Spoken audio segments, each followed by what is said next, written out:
All right, good evening and welcome everyone to our October QX Convo. My name is Amy Selix and I'm just thrilled to be with you all here tonight. Candid Conversations was originally created as a grassroots effort for Space Force spouses to build community and connection through conversation. We are incredibly excited to have partnered with Five and Thrive to expand Candid Conversations' mission and to reach military spouses of all services under the banner of QX Convos. We are truly grateful for the Thrive team for their collaboration in growing this initiative, and most importantly, for helping to connect more spouses. Still rooted in that same spirit of honest dialogue and community connection, you know and trust QX Convos are story-driven conversations that bring spouses, leaders, and community partners together around the issues that matter most to military families. Each conversation is designed to spark reflection, build community, and inspire action. And the thread that runs through all of them is this simple truth: we are in this together. Thank you, Amy. So a few weeks ago, my son went back to the Air Force Academy and started his senior year. The transition back was much harder than he expected. He found himself struggling mentally. When his dad and I were talking to him, we reminded him of the power of connection. At the end of the day, what he realized that he was missing was not academics and it wasn't the structure. It was genuine connection with others. And once he leaned into that, his whole outlook began to change. Around the same time, a dear friend went through yet another PCS, and she called me and she said, "Michaela, I just don't know if I have this in me anymore. I don't know if I can keep going and starting over." She admitted that she felt like each time she was starting from scratch and she was feeling isolated in a brand new place.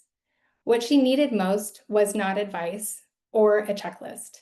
It was connection. Someone to see her, welcome her, and remind her that she wasn't alone. These two moments reminded me that whether you're a cadet finding your footing again, or a seasoned spouse navigating another move, the need for connection never goes away. And when we're aware of that need, we can be proactive in filling it. So go to the social, talk with someone new, chat with the person next to you in the grocery line or at the gym, invite them for coffee, go for a walk, reach out to old friends or family via text or a phone call. It's these small moments of true in-person and face-to-face connection that help steady us and help us thrive. The power that comes from connection is why today's QX Convos matters. At Five and Thrive, we believe so strongly in the power of connection that we based our entire QX model on that, the namesake for these convos on connection. The QX model teaches our community that in order to create effective and lasting quality of life solutions for our families, we need to connect. We need to connect to active duty leaders, military connected families, and community partners together. Because as we will continue to talk about tonight, we are better together. So before we introduce our guests, I'm going to turn it over to Sheila, one of our Candid Conversations co-founders, for a few quick housekeeping items. Thanks, Michaela. And again, thank you to everyone joining us tonight. Again, these conversations are meant for you, so they are meant to be interactive. Please feel free to use the chat and Q&A functions at the bottom of your screen at any time. If we don't have the opportunity to answer it in real time, we'll definitely come back to that. So please use those functions. I would encourage you to connect with one another. You'll be randomly placed into breakout rooms if you are a spouse. These breakout rooms are intended for our spouses to gather and build small communities within our larger military community and connect individually and in small groups to build those connections that are so important. Thank you to our facilitators for joining us this evening. We're joined by Veronice Castillo, Kayla Corbett, Jen Goodale, and Michelle Norman. Thank you for being with us tonight. Our main session, as you can see, is being recorded, but our breakout rooms are private. And we ask that you keep the information that is private to our spouses within those rooms. So what's said in those rooms can stay in those rooms so that people are a little bit more comfortable sharing. Remember, we want to build safe connection spaces. Be sure to stick around after the breakout sessions because there will be giveaways. Tonight's session will be about 90 minutes, but we understand if you have other responsibilities and obligations that you need to tend to, and we're just happy that you're here. And with that, I'd like to give it back to Michaela to introduce tonight's guests. Thank you so much, Sheila. All right, guys. Now it is my pleasure to introduce our distinguished panel for tonight's QX Combo. Tonight, you'll hear from retired United States Air Force Lieutenant General Brian Kelly, who is currently the President and CEO of Military Officers Association of America. General Kelly is going to be joined by Jen Goodale. Jen is MOA's Director of Government Relations for Military Family and Survivor Policy. Your moderator for tonight is our very own Mrs. Shireen Brown. Mrs. Brown is one of the co-founders of Five and Thrive, a seasoned military spouse and a military family advocate. Thank you all for everything each of you do for our military community and for sharing your time and expertise here with us tonight. General Kelly, could you please tell us a little bit more about yourself and the great work that MOA does? Yeah, thanks, Michaela. Really appreciate being with you and with all the folks at Five and Thrive, and thanks for having us on here tonight.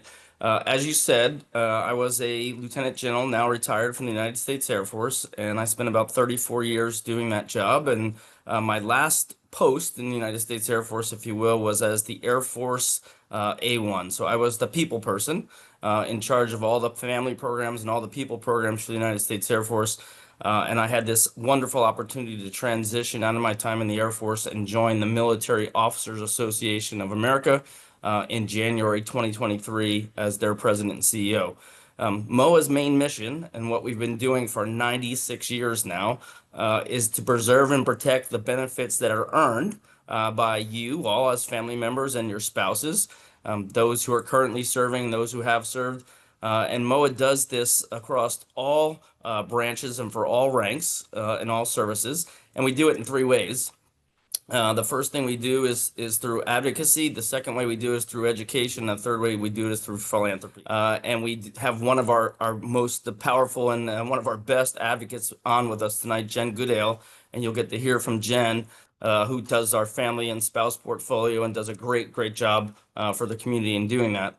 But our advocacy work is really about going out and making sure we work with the Congress and the Departments of Defense and the Veterans Administration to do that, preserve and protect for the benefits that all of you and your families have earned. We certainly think of them in that way, that the sacrifices that you all make from a family perspective and that your spouses make every day are deserving of those benefits. They're not given to them. They're not something that the government lines up and gives to them. Rather, they're something that they've earned in doing that. The second thing that we do is education, and we do a lot of education around things like transition, and helping folks transition, spouse employment, and other programs that we do, financial education, to make sure that our communities stay strong and stay thriving. And the last thing we do is philanthropy through two charities, and those charities do things like make sure we provide education for children of military families. So we recognize that sometimes all of your children, as you have moved them around from place to place, maybe don't compete as well as they need to for scholarships and things like that. And so MOA has stepped in for many years now, 76 years, to provide both grants and interest-free loans. As an example, this year we'll do $18 million in grants and scholarships out for children of military families, which will really be great. And then we have another charity that takes care of our veteran community and does education and things like crisis relief when families get into trouble, helping them, whether it be natural disasters like tornadoes, hurricanes, et cetera, all those kind of things that are out there. Tonight's conversation about connection is what MOA is about. And I'll just say a little bit about my military time and how important connection was. I was lucky enough to be able to command a few times, and I saw what I think is the best of connection when it works really well, and I saw sometimes the worst of connection. When we were stationed in Aviano Air Base in Italy, a place where you're overseas and all of the families are sort of isolated, the power of connection can really be a strong thing. But I saw sometimes when it didn't work. I see when families who lived away from the base, maybe the spouse never got connected to anybody else in the base. They're struggling with, a language barrier in a new country. They're struggling with, how do I pay bills? How do I get the internet to work in this crazy Italian countryside? All these different things, and they never made the connection. And then all of a sudden, as the group commander, I would get a package across my desk, and the package would say, these dependents want to return early back to the United States. And the reason they wanted to return is because we never made connections for them. We never allowed them to connect to other families. We never allowed them to connect with purpose and understanding and really get a sense of belonging. And I just thought how unfortunate it is for this family to have to separate, leave their, their uniformed spouse member over in Italy while they return to the United States because we never made the connections. And then on the opposite side, I would see the power of fantastic connections. We would have families who would have somebody deploy with multiple kids, multiple challenges, all kinds of things going on. And that family, because they had connections to the base, because they had connections to other spouses, because they had made connections to other people who could join in on common purpose, we would see the power of that, and we would see that family thrive when others just wouldn't. So this idea of creating connection is so central to what we do as a military. I mean, if you think about the individual service members who wear their uniforms, they start with a mission and with a purpose. And we do that so that everybody understands what their role is, so that everybody understands what their sense of belonging is, so that people will do stuff for other people that they wouldn't normally do if they didn't have those connections and they didn't have that sense of belonging and purpose for where they're going forward. So this idea of connection is central in every way. You hear things like people will say, mission first, people always, or people are our most important asset. Lots of good military phraseology that happens from time to time.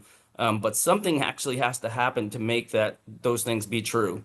And at the heart of that is all the things that we do to try to make connections, to try to make personal connections, to try and make family connections, so that at the end of the day, most importantly for those who are sitting in leadership positions, is that the military can stay ready.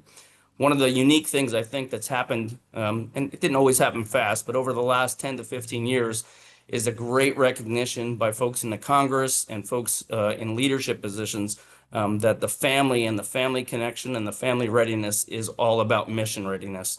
That this idea that if you don't have quality healthcare, if you don't have quality childcare, accessible childcare, if you don't have good housing, if you don't have good education systems, opportunities for our children, you're going to suffer from a readiness standpoint. You're going to suffer from a mission capability standpoint. And that recognition has led to us having more power in this area and more understanding of what it means to make great connections and what it means to have families who have purpose and have belonging and how important that. At MOA, we looked at this and said, when somebody raises their hand to serve, all the way through the time they're serving, all the experiences they have when they start a family and have a family, all the experiences their family has. Even when they get out of the military, make a transition and they become a veteran, their family and their individual healthcare, everything continues to matter. This entire ecosystem really is impactful in terms of whether each of us, any of us who are approached by somebody else or another family, how we're gonna talk to them. Are we gonna recommend service to them and say it's great? It's great because you're gonna have lots of connections and you're gonna have lots of other people who are gonna be by your side, and you're gonna have tough things. I mean, we throw everything at you guys, right? We throw spouse is moving from place to place and losing their jobs. We throw kids moving from schools to schools and having to re-enroll. We throw deployments. We throw all kinds of other challenges at you.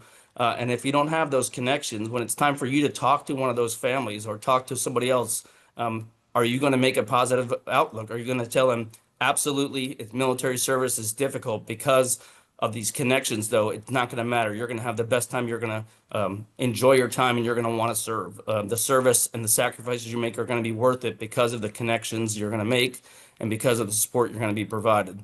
So we think of that as sort of this ecosystem of what is goodness around the all-volunteer force. The all-volunteer force sustains itself and goes forward. The next person volunteers only because the individual service members and the families, the spouses, have told the next group of people, yes, this is something you want to do and it's something that's positive. So we at MOA put something together that we're pretty excited about called Total Force Plus. And Total Force Plus is this recognition of this entire ecosystem and a way for us to look at it from the time somebody raises their hand, like I said, all the way through maybe when they get a VA headstone, some final transition down the line. But one of the key pillars that we'll look at during Total Force Plus, which is a 2-day conference, is going to be quality of life. And we're going to look at that pillar because of how important it is to overall mission effectiveness and how important it is to overall mission readiness. And so we will have conversations on 28 and 29 October on all kinds of subjects. You get to see Jen Goodale there. You'll get to see Miss Shireen Brown there. Others about subjects that are related to all the things that make up quality of life, healthcare, housing, good quality education, spouse employment, a variety of things that are there. But the most important thing that'll be there will be the opportunity to collaborate, make connections, and hopefully help all of us advance solutions for the things that we know are challenging, so that regardless of who it is or when it is, when somebody comes and asks you, hey, should we serve? Does it make sense for my son or daughter to serve or this family to serve? You're going to say yes, and here's why. And one of the big reasons is going to be because you made a lot of connections, and you can rely on those connections to make sure that you have a good quality of life. So with that, Michaela, I'm really happy to be here with you guys tonight, and I look forward to the panel and talking to everybody else. But thank you guys so much, and thanks for recognizing the power of connection and how important it is for our entire readiness for our military families. Thank you so much for those words. And I'm certainly excited to go to Total Force Plus. I can't wait to join you guys there. I'm going to turn it over to Mrs. Brown to have our panel. Well, good evening, everyone. It's so great to have all of you here this evening. And I'm delighted to be able to moderate a little bit more with our two great panelists that we're going to have here. Well, first of all, thank you, BK, for those words that you shared, first of all, about the important work that MOA does, but more importantly, just how MOA's vision and mission is able to accomplish the things that you do, and that how connection, that story that you told about the good and bad of what families experience in a location, be it especially overseas, how that brings so much meaning to all of us. Already, I'm excited about the idea that we're going to be talking about the connection is truly essential. So this discussion is already gaining a lot of momentum, and I'm excited to kind of keep it rolling. So our next panelist brings both expertise and passion to this conversation, and I know you'll quickly see why her perspective really matters. So please join me in welcoming Jen Goodale. As Michaela stated, she is MOA's Director of Government Relations for Military, Family, and Survivor Policy. Jen, could you tell us a little bit more about yourself and your role? Yes, thanks, Shireen. I'm so glad to be here. I am a Marine Corps veteran, and I'm married to an active duty Marine. And I've been with MOA since 2013 in a range of different positions, but on the government relations team since 2021. And honestly, the power of connection is so important throughout all of those things. I joke that the Marines put the cult in culture, and that's very true. And so the power of connection is so evident and apparent through if you know a Marine, if you know a Marine spouse, you know that our birthday is coming up, and we will probably not stop talking about it. So that one's kind of an easy one. It was a difficult transition going from uniform to being a military spouse, but I quickly found my niche just because I started joining whatever the clubs were that were available. I joined the kickball team, things like that, to just enhance the connections that I had within the community, not to shed the veteran identity, but to just kind of adapt to this new role that I was playing as a military spouse. And now I've been a military spouse for twice as long as I serve. And so it's been a great experience. And I think little things, literally like joining a kickball team, were game changers, especially in isolated locations. It wasn't in Italy, which would be awesome. It was in 29 Palms. But all of those things are great. And then now, as an advocate, the power of connection is super important. And I see that Patty Barron is on the line, and she's one of those connections that I rely heavily on. No one gets anything done in Congress on their own. And so MOA works not just as ourselves, but we work with the Military Family Advisory Network, or Blue Star Families, or the National Military Family Association. There's so many people in this space. The louder that we can be together, the more we're going to accomplish. Thank you, Jen. That was a great explanation. I love how you transitioned there from connection between the two, between families and just your peers and your community to what it actually looks like when you're trying to advocate on a more professional level with congressional members. It's very important, that connection that people have. So I can also see how your journey as a veteran, spouse, and now through your advocacy continues to give families a strong voice. And BK, we appreciate your setting the stage so clearly regarding connection and why it matters for both the mission and the people behind it. Your reputation for excellence speaks for itself, and it's clear how deeply you carry that commitment in all that you do. So what I love is that both of you are part of MOA, which has been out in front for almost a century, making sure service members and families are supported. Together, you both bring sides of that picture, leadership at its highest levels, and then the lived experience of the military families. So let's just jump into our conversations, all right? So I'm going to start with Lieutenant General Kelly. Do you mind if I call you BK? Shireen, you know you're supposed to call me BK. Okay. Can you tell we kind of go way back? Anyway, all right, here's your question. So you emphasize belonging as a foundation for readiness, as a foundation for readiness. So from your leadership perspective, why is connection so vital to the force for both the service members and for their families? Yeah, a couple things you hear sometimes. Somebody will say something like, if you want to go fast, go alone. If you want to go far, go together. When you're a leader, when you're working as a group, as a team, you see that every day.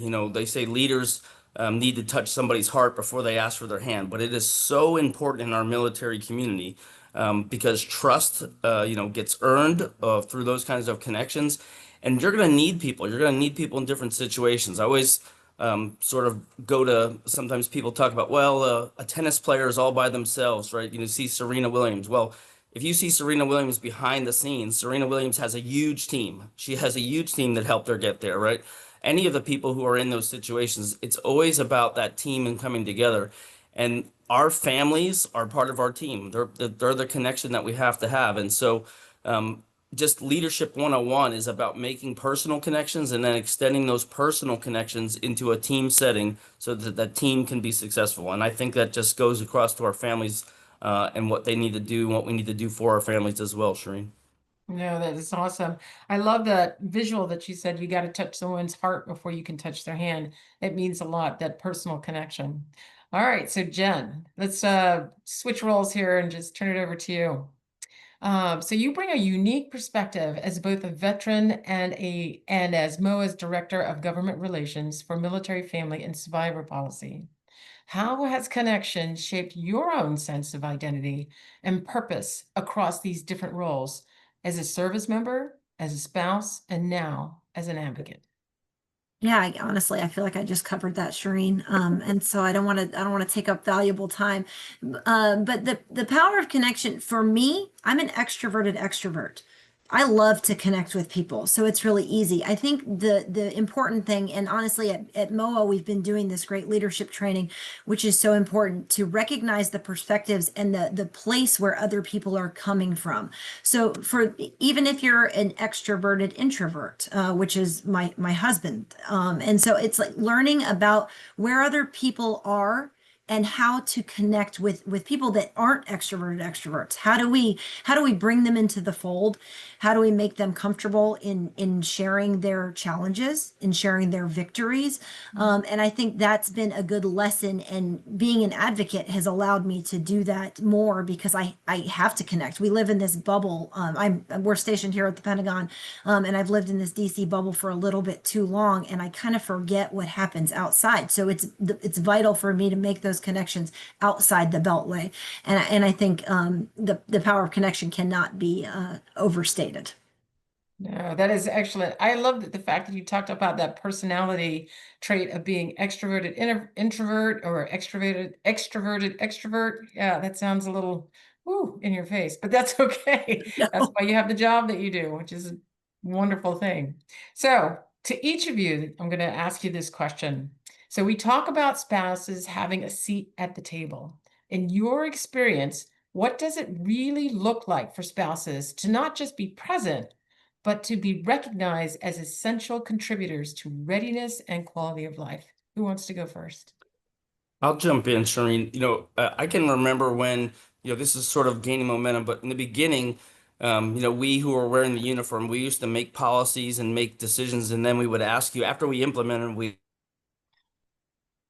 fact. Then we got a little bit smarter, and then we would say, okay, let's at least share our idea with them and hear what they have to say. And then we would implement the idea and then ask them for how it's going. But what I think really having a seat at the table is that the spouses are invited from day one. The spouses are in there saying, here's how we live, here's our challenges, and here's what we think would be good solutions. Or they're able to iterate and add to the solutions that are being provided. Now, people in the military, leaders can't always do everything that somebody comes up with. Maybe we're limited by resources, but I think having a seat at the table means you're there from the beginning, and you're a valued part of the conversation, not just a feedback giver after the decision's been made. Yeah, and just to add on to that, I think it's being more than an afterthought. We know that service members are the main mission, but we're a little bit tired of being and spouses or and families. And so military spouses have incredible ideas. They're doing amazing things in their communities that can be replicated across CONUS, OCONUS, wherever you are. And so getting outside of that Facebook group, which the Facebook groups are great. Don't get me wrong. I get a lot of my answers from the spouse Facebook groups, but going beyond that, and actually talking with leaders within the department, leaders in Congress, it's much easier than it sounds.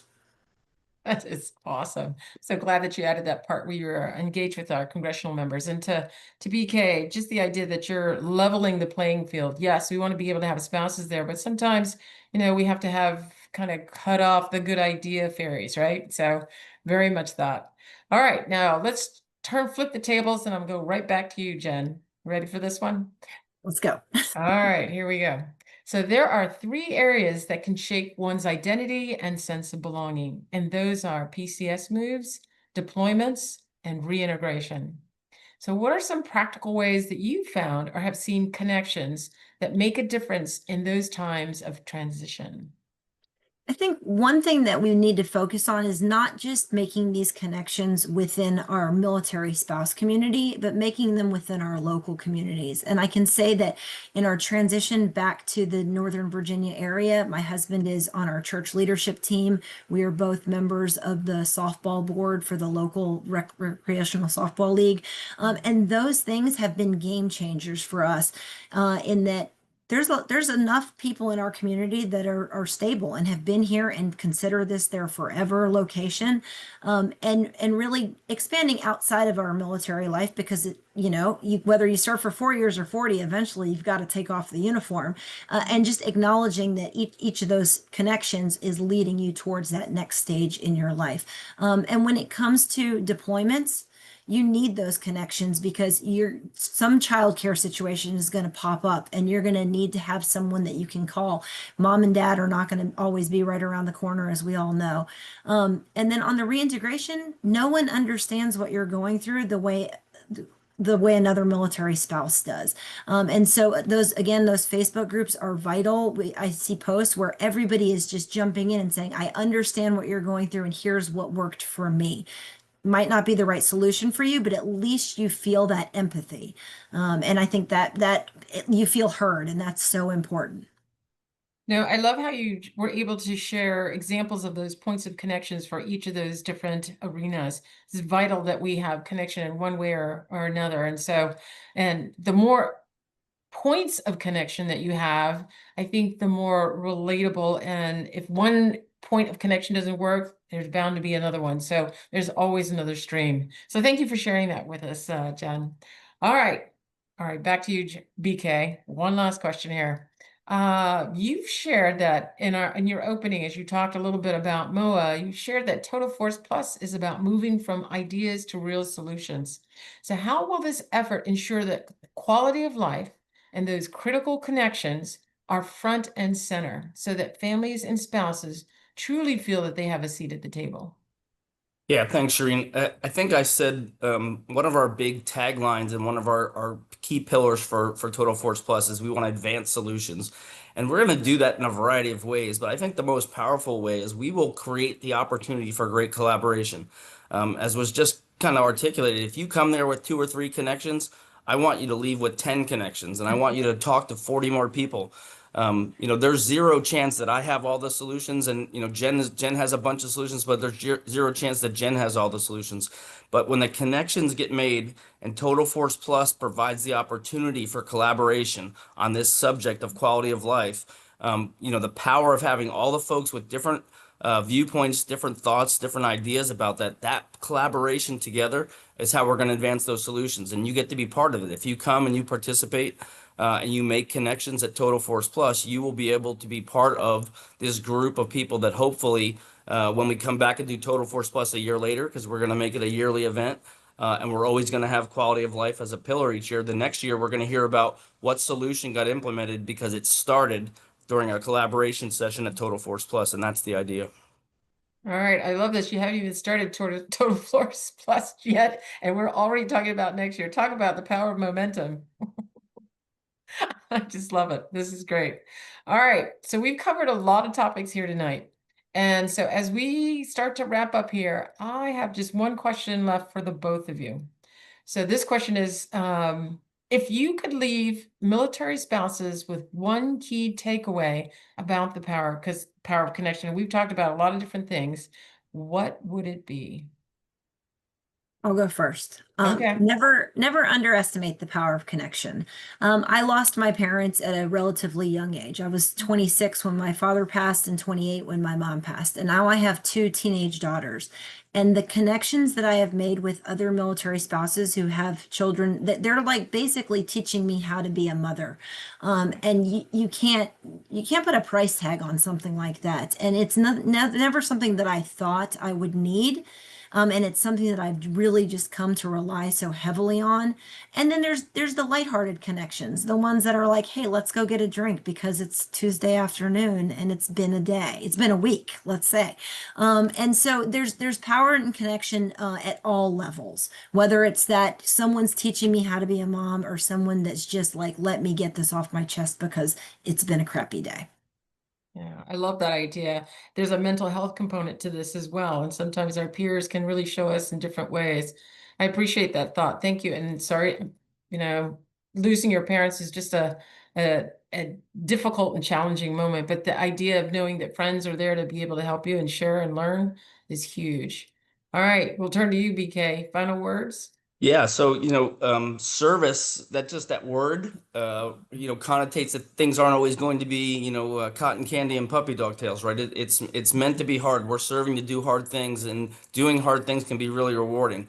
But with connections and the power of connection, hard things can be accomplished. And the reward of having a network of people to rely on means that the highs will be high, the lows will be low, but those people will be there for you. You can sort of even things out and get through it and have that confidence that no matter what happens, no matter what comes up, if you have all the connections that you need, there'll be some solution, somebody there or groups of people there that'll make sure you get to the other side. And when you do, the reward will be pretty good. Yeah, no, that term reward is pretty satisfying when you have folks there to share it with you, both in times that aren't so great or very challenging, as well as those that you really want to rejoice and have a victory party. So thank you to you both for your thoughts tonight. This has been so wonderful to hear from you and your perspectives about what you see from both working on within the community, as well as working from very high tiers in the military to what you're doing now with MOA. And this is just absolutely fantastic. So now we are going to send our military spouse participants into breakout rooms for further connection and discussion. Tonight, we are pleased to have excellent facilitators in each of the breakout rooms. These folks are Kayla Corbett from the Operation Childcare Project, Michelle Norman from Partners in Promise, Berenice Castillo from the Military Spouse Advocacy Network, and of course, one of our panelists, Jen Goodale from MOA. Also, we're going to have a few members from our Thrive team in there as facilitators, and that will be Pam Peterson, Michaela Rosales, and Ann Parker. So if you're in a room with these individuals, just know you're going to have an excellent time, and please connect. So I encourage you all to take advantage of the next 30 minutes to discuss and connect with each other, and we'll pull you back into the main room when you're done. See you in a bit. You had a wonderful session being able to connect with everybody. Everyone had a little bit to say. I too was in one of the chat rooms, and Michelle Norman was my facilitator. And we had a great time discussing different things. A lot of laughs because obviously we shared similar experiences. So it was a great session. I hope you had one too. So as we kind of find this minute of connection, as we have talked about this, I would like to be able to go to Kayla, Michelle, Berenice, and Jen, along with Anne and Pam and Michaela. If you could each share a quick couple of minutes, some insight or takeaway from your discussion. I'll let you all figure out who wants to go first. Anne and I will go first, and I'm going to give it to Anne because you all have heard me talk enough. So we had the best group, no offense to everyone else, but Anne, would you like to share what we talked about a little bit? You know what? We did have such a good group. I mean, in like classic military life, we have a spouse whose service member just deployed, and like while she was in the group, somebody dropped off a meal to her house. Like, talk about the power of connection and like showing support. But we talked about, um, oh, we just talked about kind of how we've gone through our lives and like moments that we have connected and moments that we haven't. And then the importance of just being deliberate about it, and that, we think we know how to connect, but actually, like, it does take a reminder. It does take a little bit of deliberate effort. And some bases are harder than others. Uh, some assignments end up being harder. And so just a reminder of like reaching out to each other. And then Jen was fantastic. Not only did she like bring everybody together for the conversation, but she has already sent out connections on LinkedIn to everybody in our group. So just like a really beautiful example of connection. Excellent. Thanks so much. Thank you. Michaela almost crushed my soul with a question that she brought up, but it's fine. I got it back together. We talked about one, what are little ways that we have seen connection built? I shared a biscuits and gravy story, and some of our other participants shared some other ways that they have felt like they truly belonged, felt validated in building not only larger networks of people to connect with, but also that they needed both. They needed a large connection, but they also needed small, like people who really got them, in addition to how are they expanding out. We were very fortunate to get some hot tips as well on how you stay connected even when you are feeling a little busy. Tony gave us a texting. I didn't know you could work into scheduling texts, and I'm gonna have to work that into my everyday.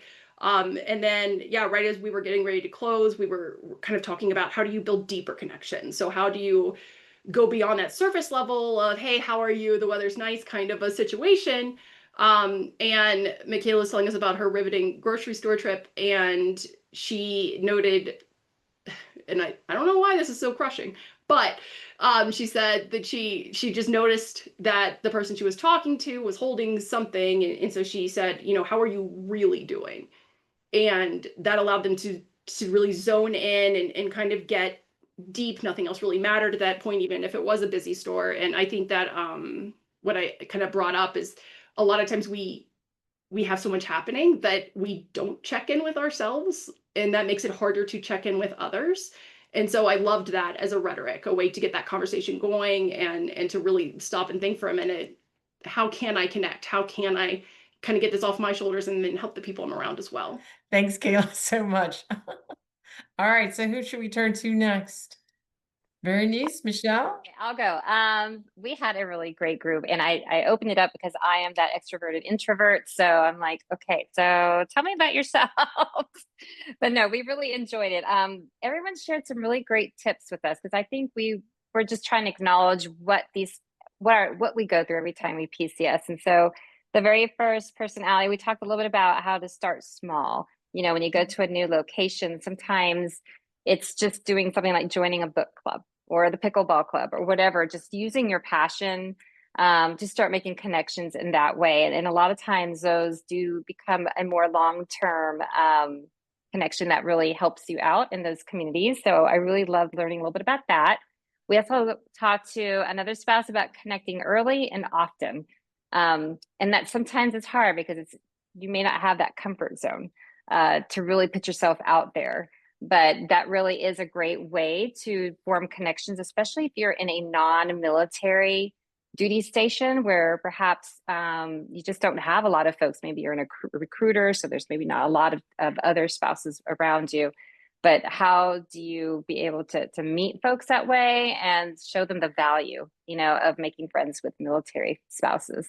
Another thing we talked about that kind of got to my heart a little bit is that there's that saying that you are, you know, can be either a friend for a reason, a season, or a lifetime.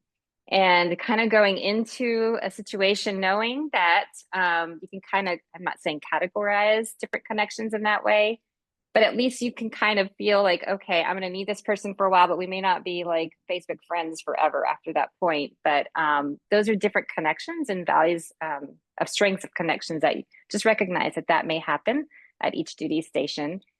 Also, another spouse was talking about every time they go to the park, she's always saying hello to everybody. And sometimes they say hello back, and then you see them again at the park. And that's how, you know, you can get to those deeper levels of connections. I think that's easier for the extroverted extroverts out there. But I do love the idea that really, again, it's that comfort zone of really trying to, you know, make early and often those connections. And then the last one we talked about was COVID. And COVID really has changed a lot of the ways that we approach friendships and mentorships. And I think we got used to being online a lot for our social media. So we kind of tackled a little about in-person events because I know a lot of spouses are having problems with their clubs on that. And what is the enticement? Is it, you know, money, raffles, childcare, food? You know, how do we bring them in? But we all got back to the main point of only 2 people come. 2 people came, and it meant a lot to them. So maybe it is a different season that we're in as far as in person, but those 2 people will tell 2 more people, and then maybe it will continue to grow. So don't give up on those in-person connections because we know how valuable they are, but maybe our expectations need to come down a little bit to know that it's just a different world. And so if we can continue to nurture these connections, I think we're going to be headed in the right direction again. So I hope I summarized everything. So great group. I appreciate it so much. No, that's great. Thank you so much, Michelle. Kayla mentioned something about, you know, having weird memes if you're online. That might be a great way to have a connection. So a good point. All right. So we're now down to either Berenice and Jen. Who wants to go next? I can go next. Okay. I'll say the same thing too.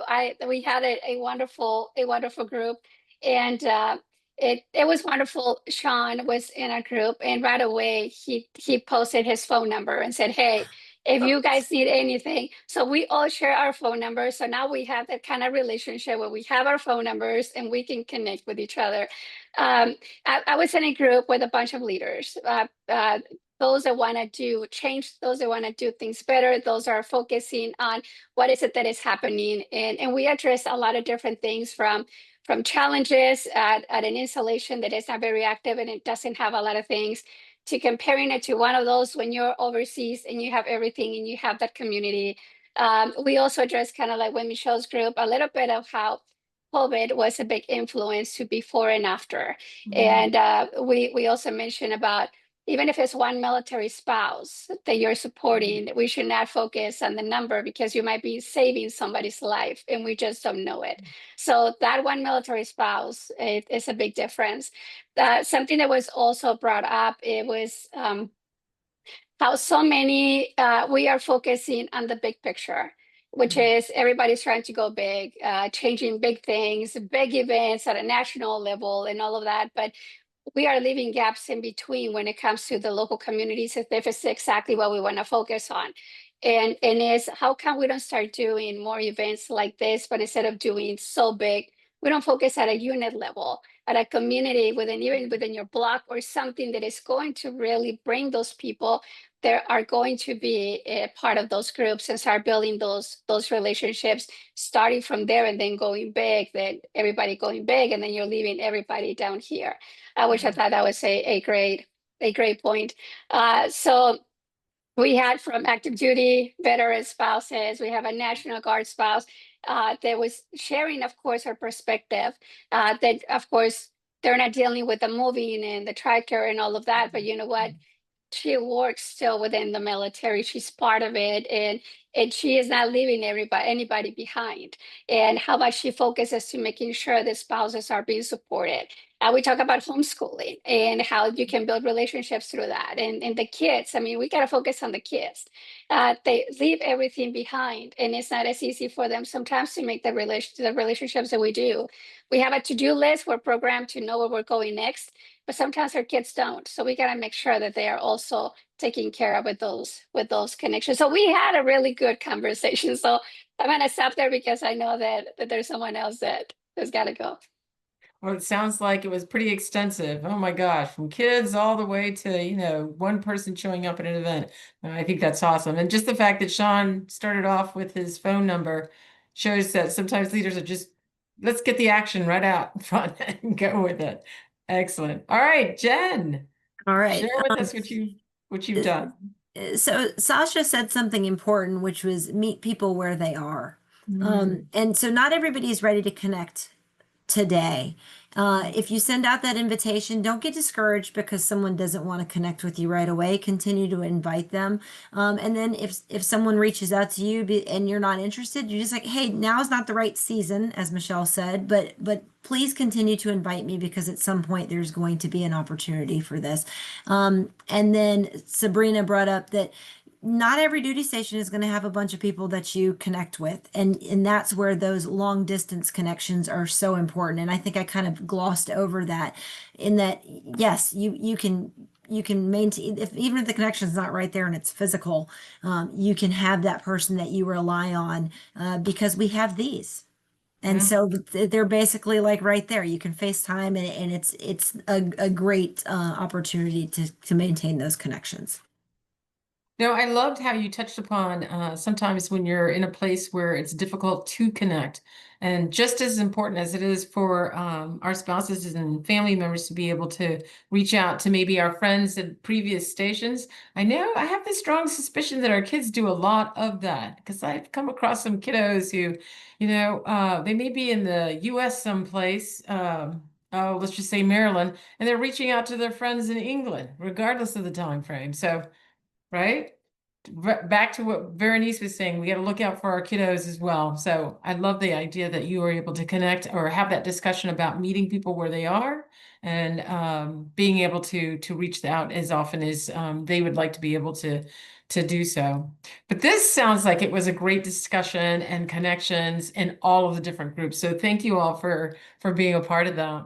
And isn't this what it's all about, really? So we began today with two personal anecdotes, a cadet struggling to find his footing and a spouse navigating yet another PCS move. Both were simply in need of connection. It's what our minds and bodies need to thrive.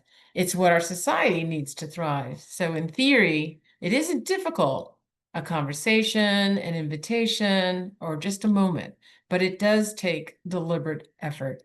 So tonight, we encourage you to register for the Total Force Plus conference that's coming up. It's a great place to find and grow connections. And we also want you to stay engaged with our QX Convos.